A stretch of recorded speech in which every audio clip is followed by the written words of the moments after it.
មានការលើកឡើងដែលនិយាយថាភ្នាក់ងារចលនាទ្រព្យធ្វើការរកស៊ីដោយអត់ប្រើដើមទុនឬពីបុរាណខ្មែរយើងនិយាយថាធ្វើនំអត់ម្សៅបងប្អូនថ្ងៃនេះដែរខ្ញុំចង់ធ្វើការបកស្រាយទៅលើផ្នែកគំនិតមួយនេះហើយបងប្អូនមើលឃើញមួយជ្រុងមួយទៀតតើតើនឹងការងារជាភ្នាក់ងារ real estate អញ្ចឹងទាំងក្រុមហ៊ុនទាំង freelancer គឺពួកយើងពិតជាបានចំណាយដើមទុនក្នុងការធ្វើការងារមួយនេះហើយជាធម្មតា business គឺមានពីរទី1គឺលក់ product លក់ផលិតផលទី2គឺលក់សេវាកម្មអញ្ចឹងភ្នាក់ងារអចលនត្រង់ទាំងអស់គឺយើងធ្វើការលក់សេវាកម្មហើយបើនិយាយទៅលើក្រុមហ៊ុនដើម្បីបើក្រុមហ៊ុនអចលនត្រង់គឺគាត់ត្រូវចំណាយលុយទៅលើការជួល office បុគ្គលិកហើយនឹង marketing platform ឬក៏ការចំណាយផ្សេងៗទៀតដែរចាំបាច់ហើយសម្រាប់ freelancer ដែលយើងហៅថាភ្នាក់ងារឯករាជ្យក៏គាត់មានការចំណាយដែរខ្ញុំនឹងលើកឧទាហរណ៍ផ្ទាល់ខ្លួនដែលខ្ញុំចាប់ផ្ដើមធ្វើជាភ្នាក់ងារអចលនត្រង់ចំណាយទៅលើការទិញ platform ដូចជាខ្មែរ24ដើម្បី post listing ខ្ញុំបានចំណាយលុយទៅលើ CapCut Pro ដើម្បី edit video ខ្ញុំបានចំណាយលុយទៅលើ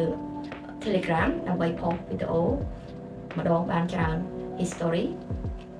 ការចំណាយផ្សេងៗទៀតដូចជាកម្លាំងពលកម្មជំនាញហើយនឹងការធ្វើដំណើរហើយនឹងការធ្វើទំនាក់ទំនង networking អញ្ចឹងខ្ញុំចង់ឲ្យបងប្អូនត្រឡប់មកវិញគឺថាភ្នាក់ងារ real estate មិនមែនយកលុយបងប្អូនបានមកទេគឺពួកយើងពិតជាបានចំណាយទុនចំណាយកម្លាំងប្រាជ្ញាស្មារតីជាមួយនឹងលុយកាក់ផ្ទាល់ខ្លួនដើម្បីធ្វើការងារមួយនេះតែស្រាប់ខ្ញុំបានជួប case មួយតែគាត់ហាក់ដូចជារើសអើងខ្ញុំជាភ្នាក់ងារអចលនទ្រព្យគាត់បានសួរទិញផ្ទះហើយខ្ញុំប្រាប់គាត់ថាខ្ញុំគឺជាភ្នាក់ងារអចលនទ្រព្យខ្ញុំគឺមិនមែនជាម្ចាស់ផ្ទះទេដល់ពេលអញ្ចឹងទៅគាត់និយាយថាអញ្ចឹងគាត់សុំលេខម្ចាស់ផ្ទះផ្ទាល់គាត់នឹងនិយាយចរចាមួយម្ចាស់ផ្ទះខ្ញុំបានបដិសេធឲ្យលេខម្ចាស់ផ្ទះទៅគាត់ទេព្រោះនេះគឺជាក្រមសីលធម៌មួយដែលភ្ញៀវដែលគាត់មកភ្នាក់ងារគាត់គួរតែដឹងគាត់មករកតាមរយៈខ្ញុំគាត់មិនអាចទៅចរចាផ្ទាល់ជាមួយនឹងម្ចាស់ផ្ទះបានទេឬក៏ខ្ញុំអាចបង្កើតជាក្រុមបាននៅក្នុងការចរចានឹង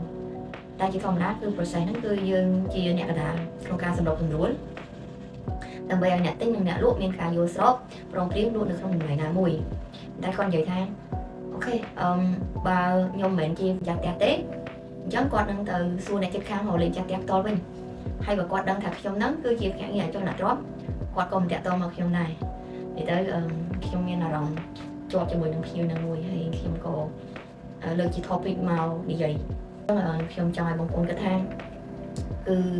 វាមានក្រមសីលធម៌មួយចំនួននៅក្នុងការងារហើយសូមអធិស្ឋានដល់បងប្អូនទាំងអស់គ្នាសូមមេត្តាយល់ពីចំណុចហ្នឹងដូចគ្នាចា៎ហើយខ្ញុំធ្វើការនៅក្នុងវិស័យអចលនទ្រព្យរយៈពេល8ឆ្នាំហើយខេសពិបាកខ្ញុំជួបច្រើនទាំងម្ចាស់